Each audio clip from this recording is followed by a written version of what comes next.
Okay. Okay. Sounds good. All right. Okay. Hi, everyone. Nice to get together tonight. Members from here in St. John's area, but all across the island and outside the island. And tonight we would normally be at the Botanical Gardens having our Christmas party, having a glass of wine. But I was up there about 45 minutes, an hour ago. It was pretty slick and greasy. So it's nice to know that we can stay in our house and enjoy the lecture and not have to worry about weather conditions. I only got a few messages. I wanted to tell you that Ann said she was going to come on. She's in the Bay of Fundy. And she said, though, she's on Friar Island, and she said the connection can be bad, but she's given us permission. She did a lecture. I'm a member of the Flora Society of Nova Scotia, and she did a lecture last month on mosses and liverworts. And I didn't know much about them. And I don't think many of us do. And I found it really informative, and they posted it online. So we're welcome to avail of it. If anybody'd like to go on and have a look. I've looked at it twice. I think it's a very, very good presentation. And she introduces all the common liverworts, the familiar ones, not that they're not familiar to me, but she explains their origin. And so it's worth having a look at. I wanted to mention that the submissions for the pictures, the deadline is passed and John's putting it together. And so sometime in January month, we don't have a meeting in January. So when John gets a chance to, get it together, we'll send it out. So that's what we'll be having in our place of our January meeting. And I wanted to let you know on February 8th, Michael Berninski and his wife Anne are going to give us a presentation again on Labrador, and we're going north Maine area, and we're going up to the tip of Labrador. So that will be February the 8th. And Michael has also offered to do another show, maybe in April or May, whenever it's convenient with us. He's going to take us someplace exotic. And Sue has also offered to give us another slideshow in the spring. So anyway, we have some great talks coming up. So I'm going to pass it over now to Howard. Howard is going to introduce Sue to us. Can you hear me all right? Yep. Everybody hear me? Good. When I was asked to make an introduction to Sue, I thought, oh, that's all right, I know Sue. And then I realized I didn't really. As far as I'm concerned, she just materialized in the early 90s when this society was founded. So I've had to look into finding out a little bit more about her, and John has helped as well. She was born in North Arlington, New Jersey, and she went through a succession of universities as increasingly higher degrees, Rutgers, Eastern Illinois, and Connecticut. She started a PhD at Connecticut, and then she said life intervened, and she never got it finished. And life was, in fact, I suspect, Bill Meades, whom she married, and then Bill got a job through the Canadian Forest Service in Newfoundland in 1978, and she came along too. She was obviously looking for a job. She describes herself in another web page I found as a freelance field botanist. And you might think, goodness, who's going to hire a freelance field botanist?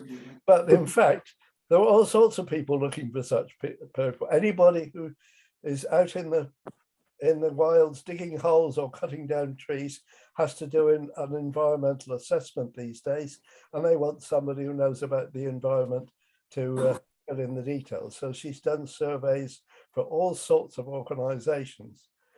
She started as an artist, in fact, and she was more interested in art. Well, and then she discovered botany and decided that was more interesting than just art, but she still can obviously, well, we haven't met her as an artist in our society very much, but she has illustrated a number of books. One was the Newfoundland Forest Site Classification Manual, which was at least co-written by her husband, and she's done various other projects as well. She's written books. She's set up she started with our checklist of all the plants in Newfoundland, which she's now got as the Newfoundland Flora website. and that must take up an awful lot of her work. And what I hadn't realized until this evening was that there's also a Northern Ontario Flora site, which she's certainly involved in. It doesn't seem to be, it's a rather different website than ours. It's not, as I think, as comprehensive as far as the list of plants is concerned, and it's a rather different approach. So she was one of the instigators of our society, originally a chapter of the Canadian Wildflower Society, and when the central organization folded, we went off independent, and we've still continued pretty well over the years. Sadly, our membership is getting older and older, and we don't have quite as many younger members as we would perhaps like. But in the early 90s, I was a birder, and my wife Layla was more interested in plants. She joined the society. I saw they were having field trips to interesting places. I used to tag along in case I saw any interesting birds, and I got converted to botany, and now I call myself a urban plant botanist rather than a birder. She moved in 1995. Bill's job was, he lost his position here, or the position was closed, and he was offered a job in Sault Ste. Marie, and she went there with Bill, and she's done more or less the same thing there as she has done here. She's also been a professor at Algoma University for 11 years, and she's done a lot of contractual work. She's set up, now she's running 2 websites, and you'd hardly know that she'd gone away from here, because she's very much involved in our botanical scene, even though she's somewhat remote. And she comes back fairly often as well, as we shall find out. I can't imagine how she manages to do all she does, to be honest. When I looked at the Northern Ontario website this evening, it said updated on the 14th of December 2021. So someone was working on it today. It may not have been Sue, because there are other people involved. And of course, she keeps our checklist up to date and is gradually improving that site. The talk this evening is one of her talks about Labrador, and I think we should all be very interested to see how she does it, what she's talking about. One of the things I forgot to mention is that on top of all the work she does, she's had some fairly serious health problems, but she's still managed. And so now I'll leave Sue to take over and tell us about the flora of Labrador. Okay, thank you, Howard, very much. Just want to add a few anecdotes in there to fill you in. The reason I started out as an art major at Rutgers, and my advisor, who was a sculptor, avant-garde sculptor, asked to see more part of my portfolio. So I brought in some of my drawings, and he said, well, this is all very well and good, but illustration is a prostitution of art. So you're either going to change your style or change your major. And I had a botany course at the time where I was drawing things in the lab, and I said, that's a lot nicer. So I said, fine, I'll change my major. So that's how I became a botanist. And the life intervening, that was actually after we were married. Our second child, Billy, died. So I decided to spend more time as a mother. Then the degree didn't matter to me. I'd finished all the education anyway, so the paper didn't matter. Now, the NOPD, the Northern Ontario Plant Database, I had started an update of that about 5 years ago. And they said, well, we can't do the updates until we get a new server because the servers are all filled. So I've been waiting all that time. So you said someone was on it today. I'm hoping the IT department is starting to look at it, because there's a lot of updates that have to go on that. A lot of that information is very out of date, but it will be updated eventually once we can get back in the building. CFS, that's my office, is at Great Lakes Forestry, Canadian Forest Service. And we haven't been allowed to work in the building since March of 2020. So we're hoping to be able to get back. I can't do the work from here for that. So anyway, I'll load up my other screen and see if this works now. Any questions about that? Now, Karen, I may need help in figuring out how to go from here to full screen.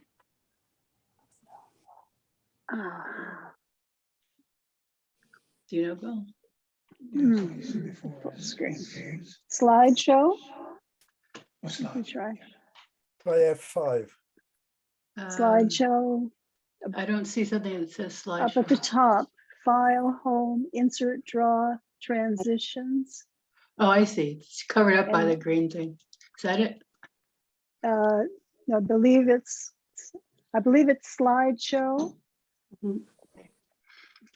There's Yeah. the Yeah. let Now me just it's see if I can make this. highlight. Is it working? Not quite. That green bar that says you are screen sharing is covering the slide. And here comes commands. Jean. But Try pressing F5. F5. okay. I So don't have the Fs. Jean tells me you just need to click on the bottom right-hand corner where it says 50%. That's keep coming over.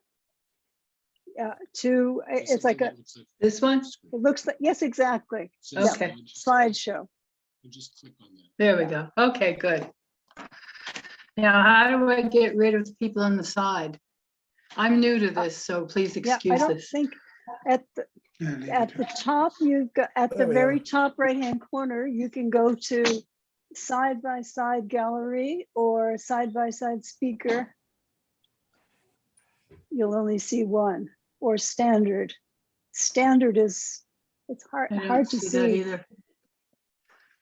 Top right-hand corner, Yeah, it says more. there's, gee, on my screen, it says view.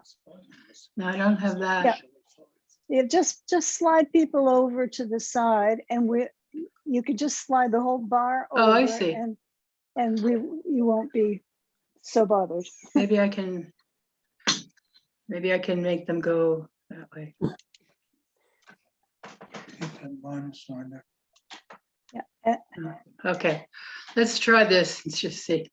Can you see the people on the side there? No. Okay, good. Well, then that's okay. Okay.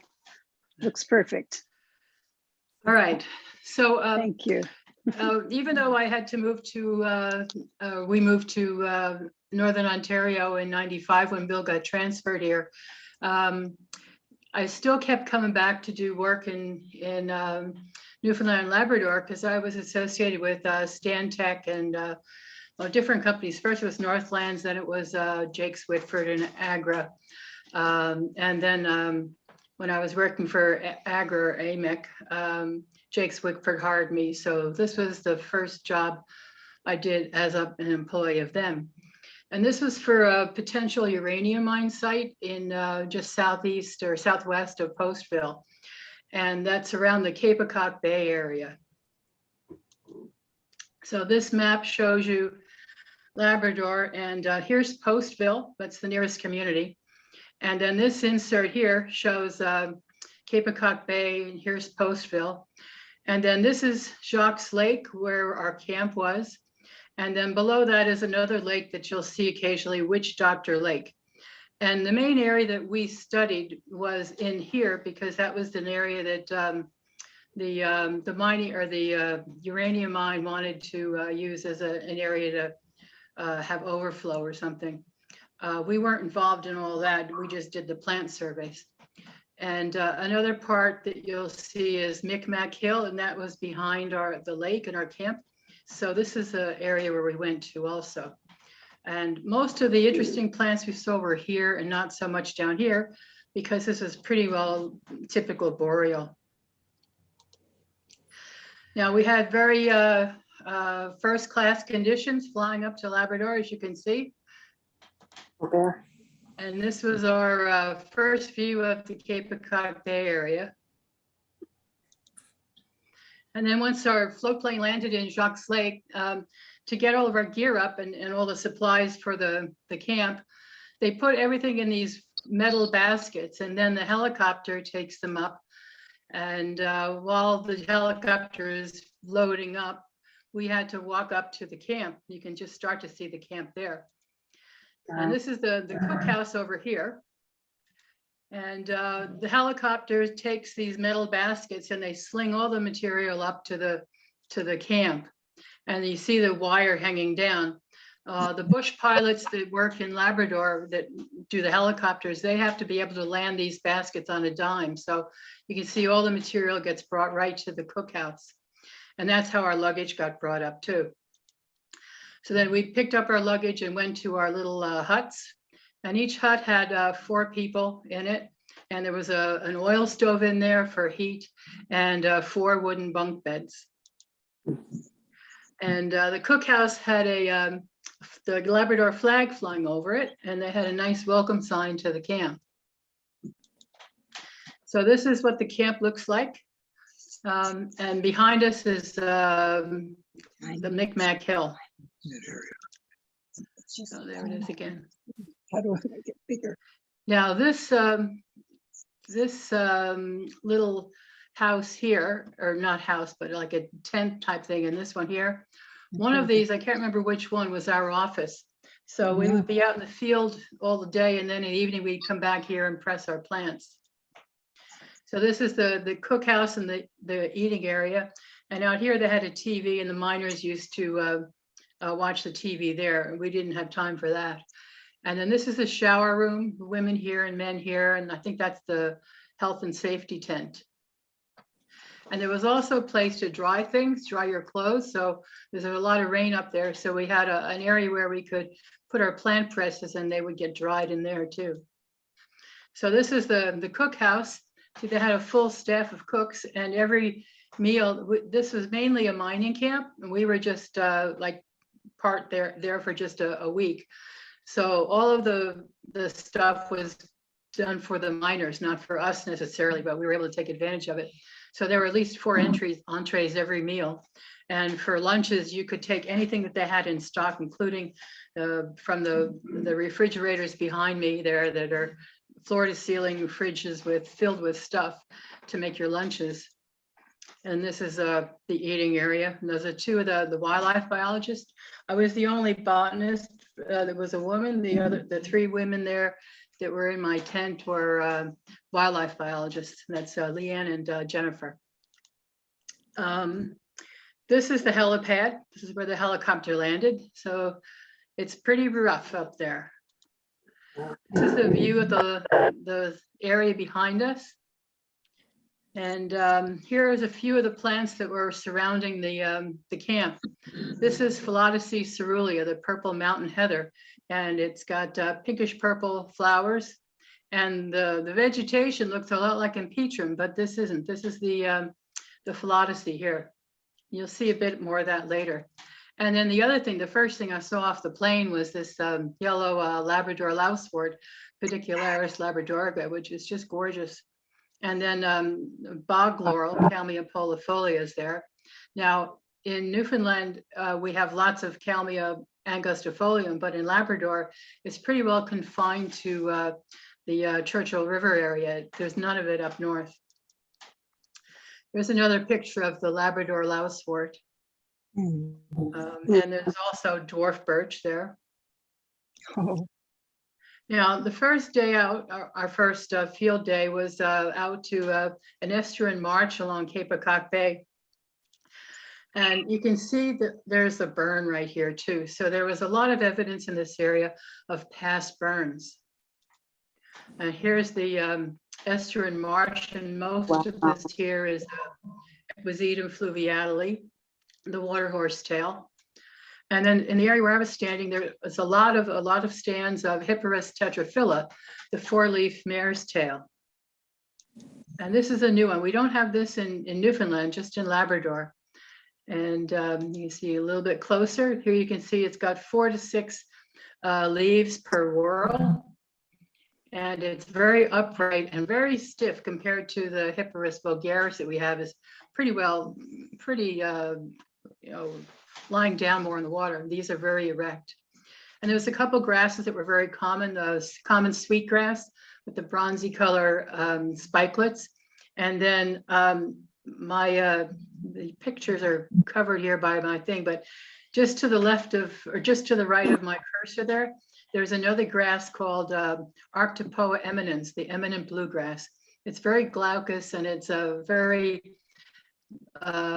coarse grass. There's another one behind the other sweetgrass. Those were the Arctopoa is a coastal grass. Here's another view of that area, the big mountain in the back there. So here's a view of the whole bay, and you can see that the vegetation along the shoreline is pretty similar to what we'd find in Newfoundland. You've got a lot of Labrador tea, and obviously this was burned before, so you got lots of fireweed coming around, and there's a Cornus canadensis. So there's a tip of the typical things there, very similar to Newfoundland. And then we've got dwarf bilberry, Vaccinium cespitosum, which is very rare in Newfoundland, mainly in the mountains. And the reason it's called a bilberry, how to differentiate between a bilberry and a blueberry is that they're the same genus, but bilberries just have one flower in the leaf axil of in the axil of each leaf, where blueberries will have a cluster of flowers in a terminal raceme. And then the clasping leaf twisted stalk was very common in Labrador. The rose twisted stalk is only found around the southeastern coastal area of Labrador. I think Claudia found the first specimen down there near Lansamore, but it doesn't get up north. There was also quite a lot of this, the Equisetum sylvaticum. And then part of the area that was near the forest that was burnt, it was just covered in Empetrum nigrum, and these leafy things were Geocaulon lividum, the northern commandra. And they're in flower, but the flowers are very tiny and brownish green, so you can't really see them. And this is one of the big erratics. There were lots of stones and boulders and erratics all over it. This is Matthew Andrew. He was from, I think, Maine, and he was our field assistant. And this is another botanist, Mike McDonald. He unfortunately died a couple of years ago, but he liked to fool around a lot. And here he's using his kung fu moves to fight the stouts. We had a lot of problems with stout flies, and they were the worst. Black flies are just too small to bother you much. So here, this is at the end of the day, the chopper would come and pick us up. So this is the second day. We were surprised to find out we had a free day. I'm not sure why. There might have been something going on elsewhere that they needed the people to go away from the camp, but they took us up to the top of Micmac Hill and we hiked down. So this is at the top here. And you can see this is looking towards the coast this way. And here's some more of that philodicea. This was very common along the slopes. The common name is blue mountain heather. It's one of the prettiest things. And also dwarf birch, Betula pumila. And there were lots of willows up there. This one is the northern willow, Salix arctophylla, and it creeps along the ground, and then it has very upright flowers or inflorescences with dark reddish capsules in the spike. And here is another one of the same thing, but it is shedding its seeds now. Now on this side of the picture, this picture shows two species, the common Labrador tea, which has the larger leaves, and then the northern Labrador tea in here. So I'll show you more pictures of them, but I just wanted to show you this so you could see the comparison, the size of the leaves. These plants, the northern Labrador tea is more of a creeper, more of a mat forming thing, and it has much smaller leaves. So this is our common Labrador tea, and the plants are more upright. And then this is the northern. You can see the leaves are much narrower than the common Labrador tea. And the pedicels on the flowers are very short too, and they bend back very abruptly. There was a northern fir moss, Hupersia selago up there, and you're starting to see a little bit of the Salix herbaceae, the snowbed willow. And there was Diphasiastrum alpinum, the alpine ground cedar, growing up there. We're in the alpine area now, and you can still, there's still more of the Hupersia, I mean, the Salix herbaceae. We'll see that again. There was a nice little fen in one of the areas as we were going up here. We have to go down over that hill there to go down the slope. And a lot more Labrador, Pedicularis labradorica. When you look down on it, the flowers are kind of on the side in the spiral. It was very intriguing shape for the Pedicularis.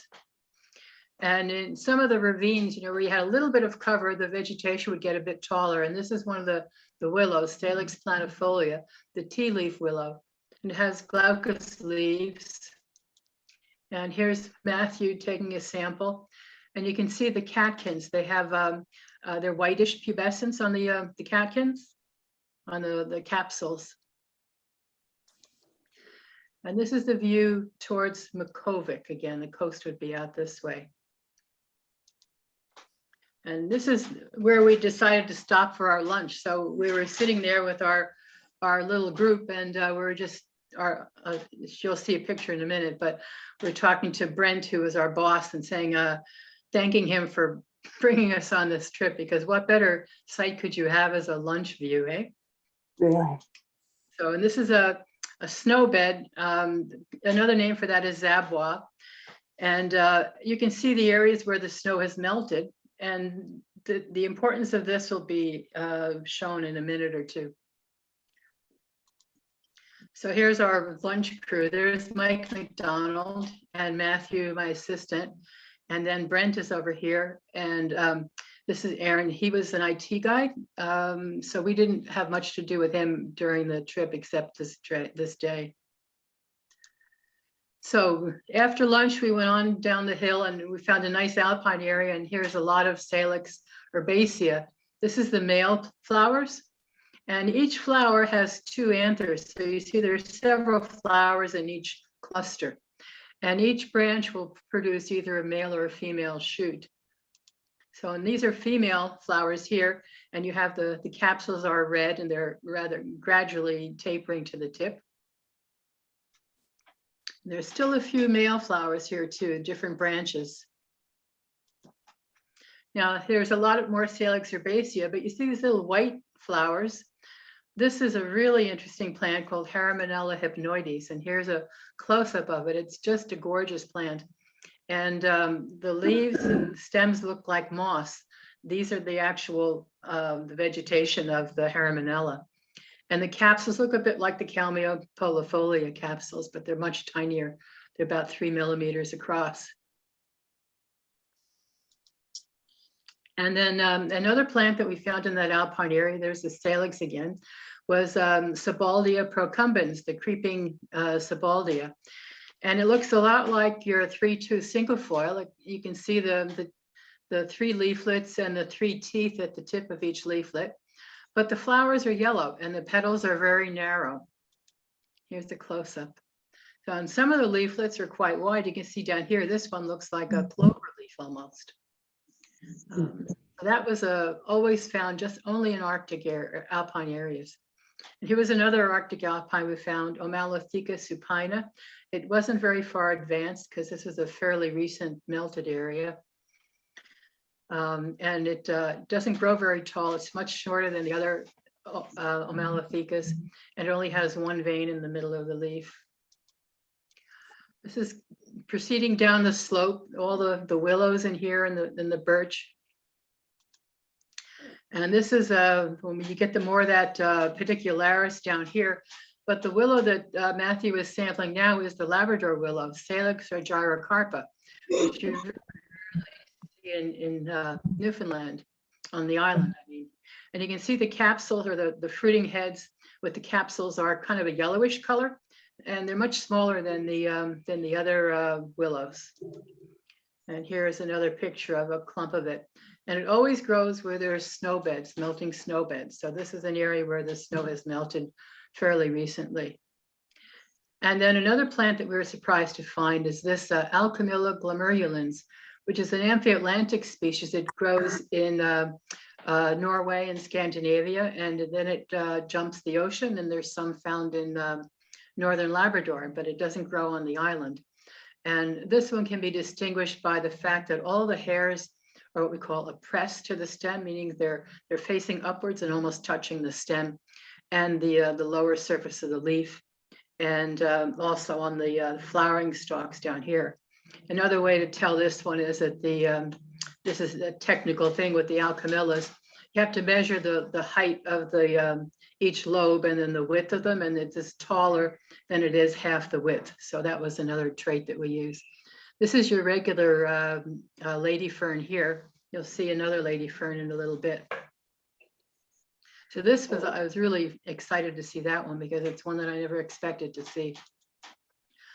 We also found alpine speedwell, the Veronica alpina, just in one or two places along that slope going down. It's quite hairy with the very divergent hairs on the stem and the leaves. And then the base of the corolla is white. And then there was Lapland dandelion.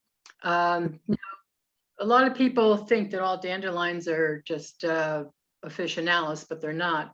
How to differentiate them just by first sight, gross characters, is the lamina or the blade of the leaf goes right down to the base. It doesn't narrow down to just a petiole like it does with the typical the common dandelion.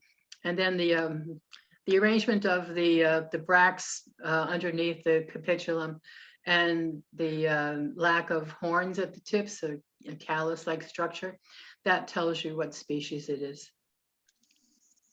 So this is the view down from where we were, and you can see a few more snow beds there. And then we came across this area here.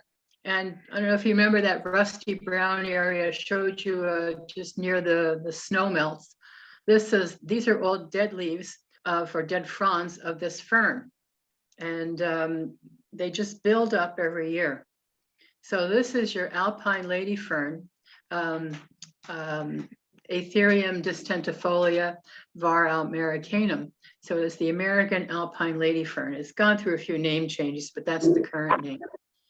And one of the things about this is that because it grows in snow beds, it doesn't grow very early. It has to wait till the snow is melting. We're in the beginning of July here. So when the croziers emerge, they've already got the sori formed. And unlike the lady fern, which has a J-shaped indusium, these have a circular sorus and no indusium at all. So they're very easy to differentiate. And you can actually see the developing sorus on the frond at this stage. When we collected them and looked at them and back at the office, we could see that. Now this is looking down, this is Kaipokok Bay in the background. And this here is Jacques Lake. And here's our camp. So we thought we'd still have a long way to walk, and it was getting close to late afternoon. But then pretty soon the chopper came and landed over here, so we were able to fly back. This was the sunset on our second night at Jacques Lake Camp. Just stunning night. Now, just tell you a little bit about what it's like working in, consulting work. Chopper brings you in, and they drop you off, and then they leave. So you're there for an hour or two while doing the work, and you don't know what's going to happen. The weather could change, and you could get stranded. So things have changed since the time of Bill's advisor, Ton, where he'd go off in the field for a whole summer and no one would know where he was. Now they're pretty careful about keeping track of you. So we would have sat phones, and this bucket contained 3 days worth of dried food and a tent just in case we got stranded. I noticed that John, here's my assistant John for this day. He's wearing leather or plastic gloves. That's because the stouts were so bad, people's hands were getting swollen. Wow. So this is I couldn't stand the heat of the gloves, so I would just put a lot of fly dope on my hands. So this is a panorama of an area near Witch Doctor Lake, and this is obviously an old burn. And you can see a lot of second growth vegetation coming in, but there's a lot of still areas that were burned or open, and lots of wetlands were forming in here. So I just love this area here. Now, before I go on, I thought it'd be good to give you an overview of the different kinds of wetlands. You have two main divisions. Marshes and swamps are mainly mineral wetlands, and they have periodic inundation like spring thaws and that, or flooding in areas, you know, because of runoff, and very nutrient rich water because the water's in contact with the mineral soil. And the pH is usually pretty high, you know, circumneutral or to 7.4, occasionally higher. And you have mainly vegetation of graminoids in marshes, but in swamps you have shrubs and trees. Now in Labrador, you don't get the kind of swamps we get down in the southern US, or even in Ontario. They have mainly alder thickets and willow thickets. So this is an alder and willow thicket in central Labrador. And then for your peat lands, these have an accumulation of peat. Here you get no peat because there's too much decomposition or very little peat. So you have very little peat accumulation. For fens and bogs, bogs are usually more acidic than fens, and you have a continuous high water table with some downslope seepage, but it's a slow seepage. It's not quick like in a river. And you have your fens are more nutrient rich depending on how much contact the water is with the mineral soil, where bogs, a lot of the bogs, you only get precipitation through rain, and those are your ambitrophic bogs. Then there's a lot of divisions in between that we won't discuss. We'll just talk about the two basic types. So the water table is near the surface, as you can see. These pools are right near the surface.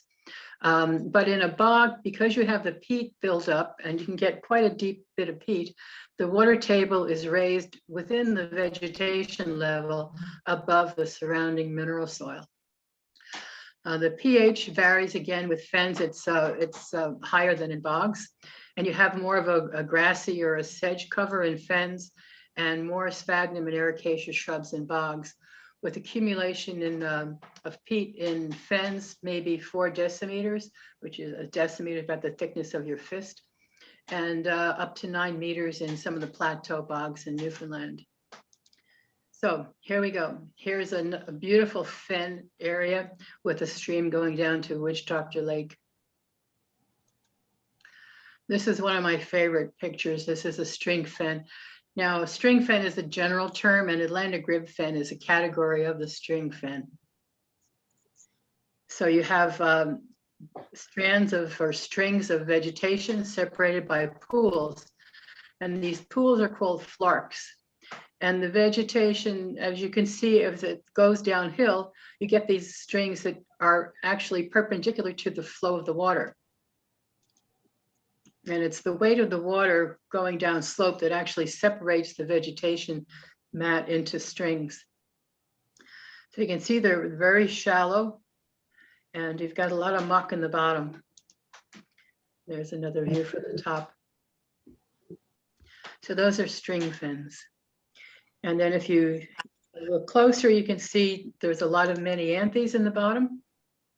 And that was one of the most common things we saw in the flarks. And wherever we saw string fens, the yellow legs were there scolding us. There must have been nests nearby because they were constantly around squawking. Now, bogs have a more continuous vegetation cover, and this could be an area where there was transition. It was a string fen at one time, now it's filling in with sphagnum moss. So this is in transition to a slope bog. And here you can see the different sphagnum, the colors of the sphagnum species, the yellows and the dark reds. This is all sphagnum, so this is a string bog, and this is fen down here, down slope. And here, when you start to get to string fen, you get sphagnum filling in those pools. And then you've got the sedges in between. And eventually you'll start to get the low shrubs coming in. Here, these pools are filling in, lots of many anthies, and the sedges are filling in there too. And then you get shrubs filling in the vegetation. As the sphagnum builds up, you get more shrubs developing, more shrubs and different herbs coming in. So here's another bog. Now, I didn't notice this until I put this picture together, or this presentation, but this red blur over here is actually a white-winged crossbill for the birders in the group. Mhm. Let's see. Now, most of the bogs too have a little border of a fen around them, and you can see this is definitely fen. It's all sedges and grass. Got a bit of a wet area here where there's a bit of drainage. But what surprised me about this bog is that this is almost entirely bake apple. And it's the first time I've seen a bog that was just entirely covered in bake apple. You can see the young fruit starting to form. And we always have to keep an eye on the weather, because once you start to see a storm coming in, the chopper has to get you out of there pretty quick. Now, here's that same hill, pretty much, as I showed before. And you can see this brighter green area through the center. This is a little stream going down. So we also had some very nice stream vegetation. This is a beautiful area. This cotton grass down here is Schutzer's cotton grass, which is one of the ones with the bigger heads. And it's just a gorgeous thing. It's one of my favorite ones. And the deer grass makes up a lot of the area too. So this is Schutzer's cotton grass. And another thing we found in a lot of the slope areas, the wet slopes and the marshes, was the elephant's head lousewort, Pedicularis groenlandicum. This was quite common in a lot of the wet areas. And you can see why they call it elephant's head. The little lip looks like an elephant's snout. This is Witch Doctor Lake. Again, you can see there's a lot of forest. So there's also been a lot of area that hasn't been burned. But then you get to see these areas. And Bill's done a lot of work in Labrador too. And he said that these, when you can see the trees still standing like this, the burn is probably 15 to 25 years old. And then shortly after that, the trunks are going to start to fall as the roots rot. Now you'll also see a lot of rocks underneath this, and I'll talk about that more in a minute. So here, this is an area that's an older burn. You can see the vegetation is starting to come back in here. And this area wasn't burned originally. And this is going upslope. This wasn't so much a burn, it's just approaching the alpine area. So you get a thinned out forest area here.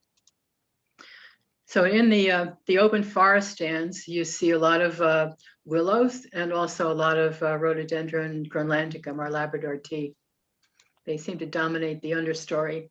This is the upland willow, Salix humilis, and it has very fuzzy lower surfaces of the leaves. And here's Salix planifolia. We saw that up on the alpine slopes, but it was a lot shorter up there. And these leaves are glaucous because there's no hairs underneath. And they have these very upright catkins that are very visible. And then this is the balsam willow. This was found mainly along the stream margins. The leaves are more reddish when they first come out, and the capsules are glabrous, and which means they have no hairs, and they're reddish, very skinny. And whenever we stopped for lunch, the gray jays seemed to pop out of nowhere and watch us waiting for food, which kind of surprised us because it's kind of an area that there's not that many people around here. So in a lot of the forest areas, you see a lot of rocks too. And here you can see the old dead stems from a previous fire. And then when you look at, here's a relatively recent burn, 15 to 25 years, it's still, you got the trees standing. Then here you see another area where all the trees have all fallen down, or the dead trunks, and you can start to see the revegetation coming in, but it's not as dense as it was. So, and again, an area where the trees have fallen down, and especially in the seepage areas along the stream, you get a lot more vegetation coming in. So this area here where you see a lot of the rocks, this is called the ablation moraine. What happened was when the glaciers went over this area, they kind of stalled for a bit, and as they melted underneath, the rocks were released and they left, then they came down on the ground. They were deposited on the ground. And this is an area where there's a very dense cover of ablation moraine. I wouldn't want to walk across there, that's for sure. So, and here's our group. This Tina and these two girls over here are the wildlife biologists. John was my assistant for most of the time. The assistant had a first day, Andrew. He and Mike McDonald went off to another job shortly after. Richard was with Mike Crowell, who is another botanist, and Bill Friedman. They did the ELC, which is Ecosystem Land Classification. And these two guys who I didn't really know, they were their assistants. And then Kevin and Derek were geologists with the group. So this was our Jakes Whitford group. And this is Witch Doctor Lake, Labrador. I just thought it was a beautiful shot of the lake. And here's our airport. This is how we had to leave. They couldn't land in, they couldn't fly out of, with a full load out of Jocks Lake. It was too small. So they had to do it at Witch Doctor Lake. So here's our waiting area. And the float plane comes in, and again, these wire baskets. And I think while we were there, they even brought in a washing machine to go back to the camp. And back to Goose Bay. And here's our plant presses coming off, and here's Bill Friedman taking some of our plant presses off. That's our week's survey work. Okay, so that's the end of the presentation. If anyone's looking for more information on wetlands, this is the publication you want to get.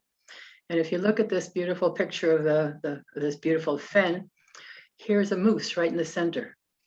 I'll give you a scale.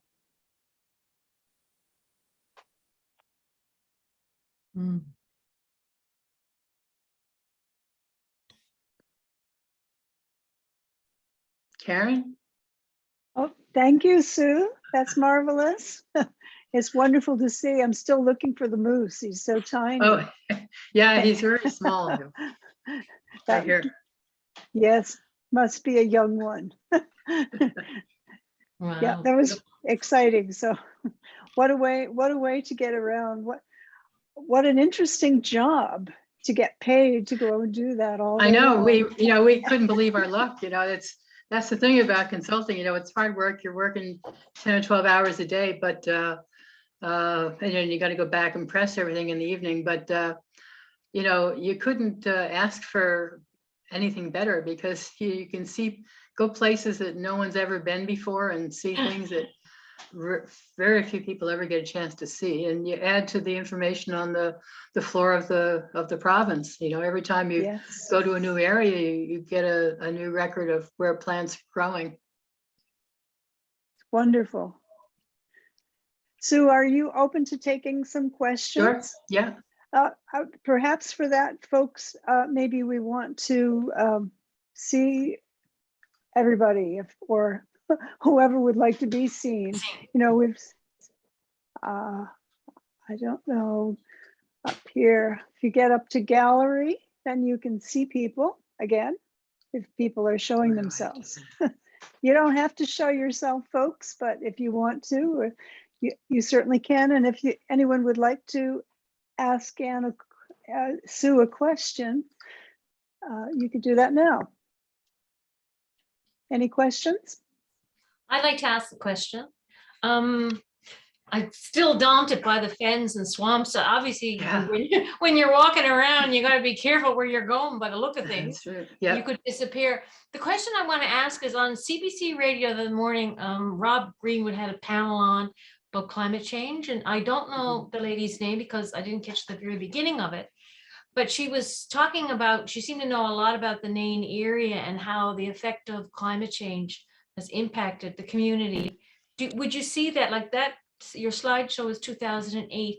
Have you heard or been up there since to see, is there much change? I haven't been up there. You know, it's very rare you get a chance to go to these places, and this is a site that is, I just saw an announcement this month that they're actually going ahead with that mine. Another company bought that site for the rights to that site. So I don't know what's going to happen, but the thing with the vegetation, it's a little bit different because it takes a while for a tree to move, you know. The climate has to change enough for seedlings to develop, and then it takes a while. So it's not something that we can see very quickly, you know, from a vegetation point of view. So maybe more from the animals, you know, and certainly temperature wise and weather wise, you could see differences. Yeah, thanks. Thanks, Sue. Sue, I'd like to ask if you feel that what you've shown them, at perhaps what's growing that's so unique, does that make a difference to how they approach the mining when they start to do it? Like if you find something that's quite rare, will they avoid it or protect it? That's always the hope, but political realities are not necessarily in line with what we'd like them to do. We can only advise and tell them what's there. Fortunately, the area that they were interested in doesn't have many rare things. Most of the rare things are up in the hills, which they didn't care about. So that part wasn't so bad. I mean, Churchill River is a whole different story. There's a lot of things there that if they go ahead with the second part of Churchill River or Lower Churchill, then there's going to be some more damage, too much damage from my point of view. But you know, we don't make those rules. We just advise, and then it's up to the people to vote the politicians in that'll protect things.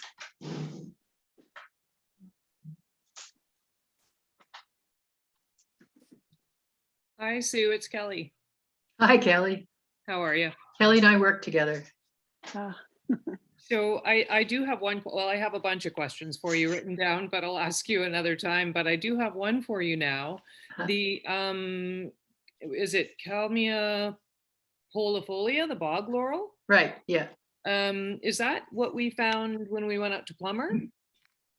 Probably. It's very common around here. Okay, and we have those photos out in that bog with, Yeah. yeah, okay. It looked very familiar, but I just wanted to know if it was the same one. Thank you. It was great to hear your talk, and I have lots of things written down that I want to go over with you. Okay.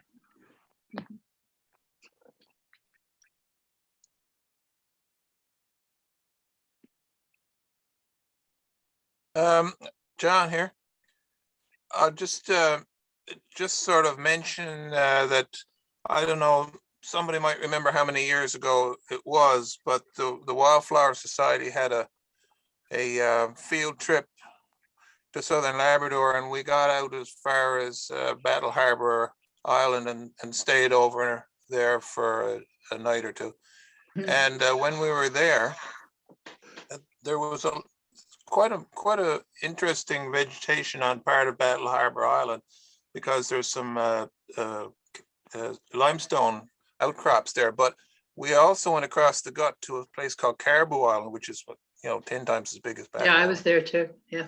And there's some of the plants that you were showing are on Caribou Island. There's actually the philodicea, I remember that was there. That was quite common. Even like when I worked on the Trans-Labrador Highway from Red Bay up to Cartwright, there was a lot of the philodicea in that area too. Yeah, and then there was the Salix herbaceae, the little tiny willow, and quite a bunch of stuff, surprisingly. And there was little snow beds there, and it's quite a surprising island, and you can get to it if you want to go out on a long liner to Battle Harbor and then get somebody to take you across the little gut there. It's quite an interesting area. It's off the coast, so I guess it's colder, Interesting stuff there too, but it reminded me a little bit of some of the stuff that you were showing. How long ago was that, Howard? Oh, Howard's, I think Howard is not listening. He's Okay. there. Anyway, I can't Well- remember, I'm sorry. okay, it was a while ago. I'd say it must have been around 2000, Yeah, maybe. just guessing. Yeah. Then, So these I burn see. areas, Sue, the Mhm. burn areas, that's all Yeah. natural burn? Yeah, most likely, it, Yeah. not like the Avalon, it was a fire, like lightning causing the fire. I guess it gets pretty dry in there in the summer too, sometimes in some areas. we have Hi, a Sue. question that's Sorry. written from Andy. He wonders, did you see any systematic difference between vegetation on the exposed bedrock areas versus vegetation growing on the unconsolidated till? Well, they didn't let us get down onto the areas where the ablation moraine was so thick. Mainly, we had to do surveys in the areas where there were fens and low-lying areas. So unfortunately, Andy, we didn't, I would have loved to have gotten down in some of those areas just to see what there was, but we couldn't always go where we wanted to. Why would they not allow you to go there, Sue? Well, they're too paying for the dangerous, chopper or- time, right? So they want us to do areas that are of interest to them. Not just areas where, hey, I like that spot, can we go there, right? So I it's a whole see. different thing. It's not that they were preventing us, from doing a job, it was that that was outside of their study area. I see. So just curious, did you see any moonworts up there? I'm trying to think if I think I have one photo of a moonwort. I found more in central Labrador, lots in central Labrador, but Yeah. I'd have to go over all my pictures. I only put the pictures up for today of the things that would have been new to most people. Okay.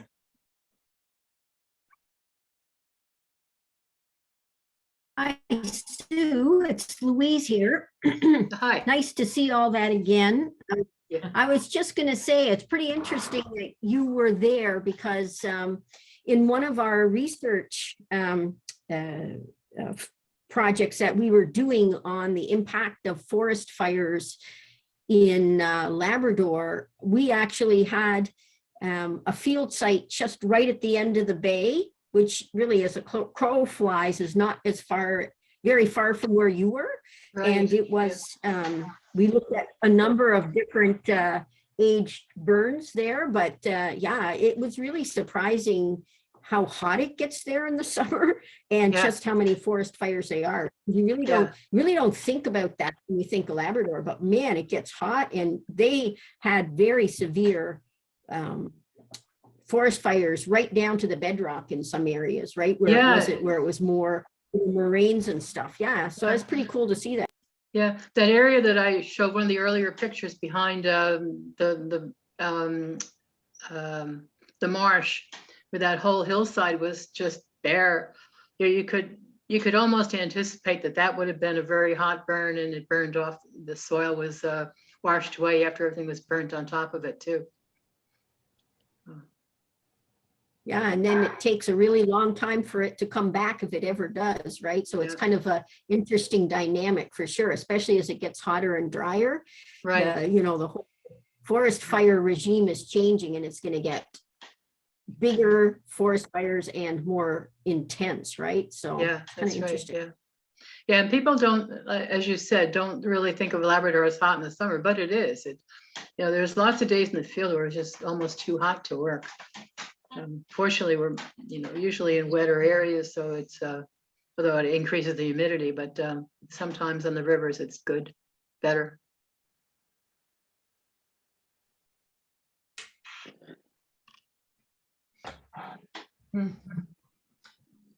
There's a Well, question there. It says, Question. Andy?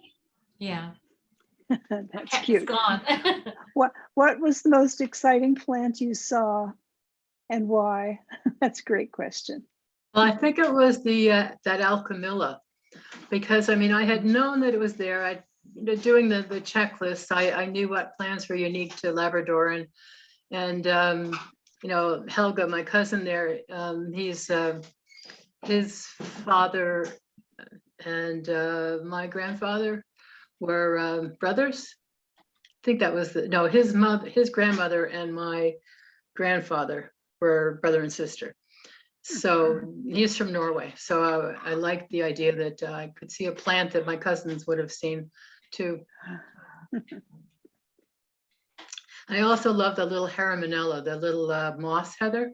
I think that's the most adorable thing. Yeah. Sweet. Yeah. You'd almost Um, think you see the lady slipper, but no.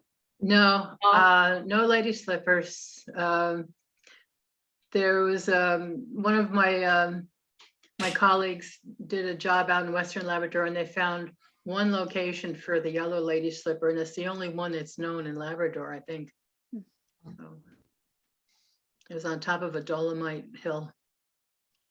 Do you know what the mine is going to be digging out, Sue? Uranium. Hmm? Uranium. Uranium, okay. And Mhm. the other thing is that the rhododendron tomentosum is the common one in Europe. Oh, okay.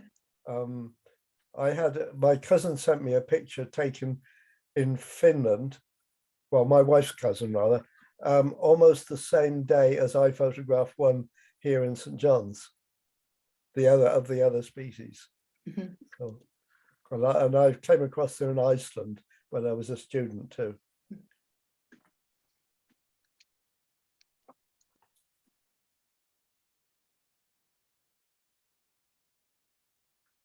And you never got stuck in a bog? No, No? I think when I first, when Bill and I got married and we moved back to Newfoundland, he's from St. John's. I had a job with Northlands, and the first job they did, I think it was the first week I was in Newfoundland, they brought me down to the Bay Despair area, and they said, okay, now describe everything. So Bill came with me and, and taught me everything that I didn't know very quickly. And I learned pretty quick not to step in wet areas, right? And when I was teaching in Ontario here, I would bring my students onto this boardwalk through a wetland, and it had a transition from a marsh to a fen to a bog. I said, now don't walk on those wet areas, whatever you do, because you could fall through. It's just a little bit of vegetation on the surface. And they listened, and I had them walk on I said, walk where there's shrubs. So they learned that. One of my students decided that he wanted to go back and get some pictures of the orchids. So he went back without us and another day and said, oh, how deep can it be? So he stepped in one of those wet areas and went up to his shoulders. So he learned very quickly that you do not walk in the wet areas in a bog or a fen. That's right. Yeah. Well, I was telling you that the senior Bush, George Bush Senior, was up hunting in a lodge, and he nearly went in right up to his neck, I think, and the security had to rifle him out.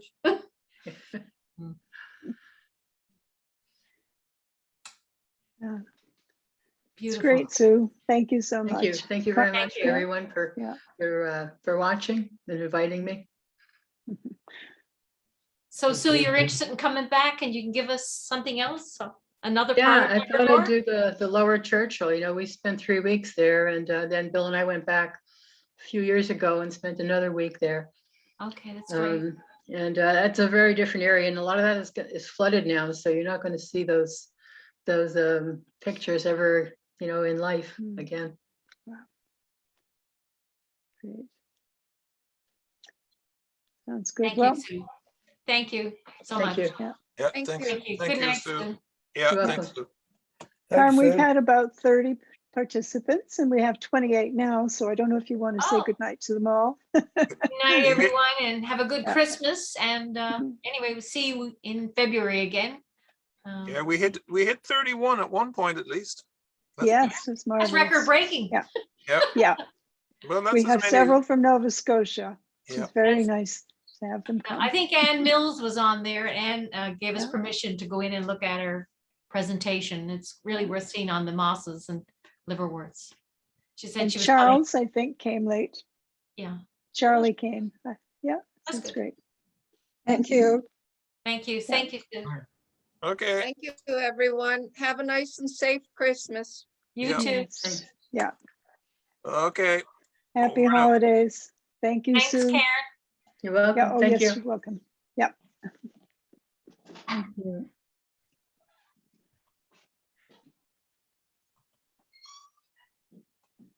And Sue, it wasn't so bad once we finally got going, hey? I know. I'm not sure what happened. You know, when we did our It's little okay. preview, when I was closing down, it says, did you want to upgrade? So they said you should upgrade or something like that. Yeah. So I hit okay. And Mhm. so maybe that's interfered with it. I don't know. if that- Well, I don't know. So it's always, I think it's always a crapshoot. Is it? You know, yeah, as long as we got it going, it's hard to know what was happening, but it Yeah. looked beautiful. I should have stopped the recording. Let's see, recording. How do I stop it? Oh my goodness gracious, recording. Oh, stop. Okay, I stopped. Yeah, it's always, you never know what's going to happen, but it all turned out perfect. It was lovely to see you again. So beautiful too. up there. Yeah, and such great pictures. You know, Thanks. everything in focus. Well, you didn't see I the ones always that aren't in appreciate that. focus. It's hard to get a picture out of a moving helicopter sometimes, so you have, Yeah. it's just Oh no, luck but if you get a good shot or not. those landscape photos, you know, from the helicopters, they're beautiful. You know, you could just sort of picture yourself sitting down and just looking at that for hours. Yeah, Yeah. gorgeous. Yeah, so thank you. Well, I hope you have a happy holiday. You too, Karen, and Yeah. hi Helga. I can't see you, but nice Oh. that you were able to log on. Don't know if maybe she's not speaking. I don't know. Helga's my, he's Yes, my cousin. He's my Yeah. cousin. Yeah. he. Yeah. Helga, can you hear us? But no, he's still there, but his name is there. Yeah. But Anyway, okay. Well, we'll say goodnight then. Yeah. Okay.